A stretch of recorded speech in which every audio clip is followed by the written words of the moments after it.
Reporter evening breaking. Kasaragod തട്ടിക്കൊണ്ടുപോകൽ case നിർണായക വഴിത്തിരിവിലാണ്. പിടിയിലായ കാസർഗോഡ് സ്വദേശികൾ നിർമ്മിച്ചത് കോടികളുടെ വ്യാജ നോട്ട്. നിരോധിത കറൻസിയുടെ വ്യാജ പകർപ്പ് ഉണ്ടാക്കിയാണ് ആന്ധ്ര സ്വദേശികളെ കബളിപ്പിക്കാൻ ശ്രമിച്ചത്. RBI ഏജന്റുകൾ മുഖേന നിരോധിത നോട്ടുകൾ മാറാൻ കഴിയുമെന്നാണ് ആന്ധ്ര സംഘത്തിന്റെ വാഗ്ദാനം. നമ്മൾ പ്രചാരത്തിലുണ്ടായിരുന്ന പഴയ നിരോധിക്കപ്പെട്ട നോട്ട് 2 കോടിക്ക് 1 കോടി പുതിയ പൈസ കൊടുക്കുന്നതാണ് ഇവരോട് പറഞ്ഞത്. അങ്ങനെ ഇവർ ഈ പറയുന്ന ഷെരീഫിന് ആദ്യം 1 ലക്ഷം രൂപയും പിന്നെ 6 ലക്ഷം രൂപ അയച്ചു കൊടുത്തിരുന്നു. അതിന്റെ ഒരാൾ വന്ന് ഇവിടെ ചെക്ക് ചെയ്തപ്പോൾ ഇത് ഫേക്ക് നോട്ടാണെന്ന് മനസ്സിലായി. അങ്ങനെയാണ് അവർ തിരിച്ചു പോകുന്നത്. അതുമായി ബന്ധപ്പെട്ട ഇഷ്യൂലാണ് ഒരാൾ ഇവിടെ തടഞ്ഞു വെക്കലും മറ്റവർ ഇവരെ കൂടെയുള്ള ഒരാളെ എടുത്തു കൊണ്ടുപോയി ചെയ്തത്. അരുൺ പൂപ്പറമ്പ നമുക്കൊപ്പം. Good evening Arun Pooparamba. ഇത് എന്തൊരു തട്ടിപ്പാണ്?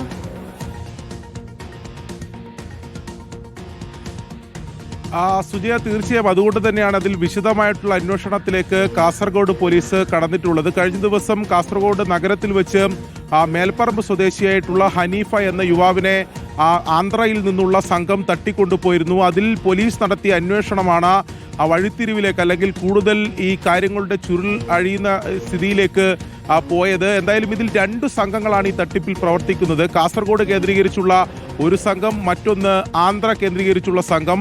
ഇതിന്റെ ഇടപാടുമായി ബന്ധപ്പെട്ട് പോലീസ് പറയുന്നത് ഇങ്ങനെയാണ്: നിരോധിച്ച നോട്ടുകൾ, അതായത് രാജ്യത്ത് നിരോധിച്ച നോട്ടുകൾ, ആ നോട്ടുകൾ വെളുപ്പിക്കാം എന്ന വാഗ്ദാനമാണ് ആന്ധ്ര സംഘം നൽകുന്നത്. അത് RBIയിൽ ഏജന്റുമാരുണ്ട്, അവരെ ഉപയോഗിച്ചുകൊണ്ടാണ് ഈ നോട്ട് മാറാൻ കഴിയുക എന്ന വാഗ്ദാനം നൽകുന്നു.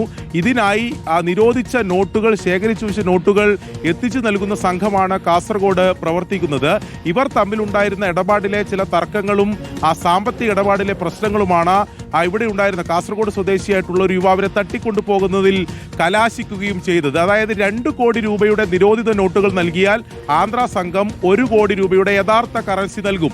അവർ അത് 2 കോടി രൂപ RBI ഏജന്റ് വഴി ഇത് വെളുപ്പിക്കും, ആ നോട്ട് മാറുമെന്നൊക്കെയാണ് പറയുന്നത്. അത് എങ്ങനെ സാധിക്കുമെന്ന കാര്യത്തിൽ ഇപ്പോഴും ഇതെങ്ങനെ ട്രാൻസാക്ട് ചെയ്യും, വിപണിയിൽ ഇതെങ്ങനെ ഉപയോഗിക്കാൻ കഴിയും, അങ്ങനെയുള്ള കാര്യങ്ങളൊന്നും പരിശോധിക്കാതെ ഇരട്ടിക്ക് കിട്ടും എന്ന് കേട്ട് കഴിഞ്ഞാൽ അതിൽ ചെന്ന് ചാടുന്ന മലയാളിയുടെ ആ ഒരു സ്ഥിരം സ്വഭാവത്തെയാണ് ചൂഷണക്കാർ ഇങ്ങനെ ഇരയാക്കിക്കൊണ്ടിരിക്കുന്നത്. പലതരത്തിലുള്ള തട്ടിപ്പിന് പോയി തലവെച്ചു കൊടുക്കും, നല്ല അന്തസ്സായിട്ട് കയ്യിലുള്ള കാശും പോകും, നാണം കെടും. ചിലപ്പോൾ കാശ് കിട്ടിയാലായി, കിട്ടിയില്ലെങ്കിൽ ഇതിലൊക്കെ ചെന്ന് തല വെക്കരുത് കേട്ടോ.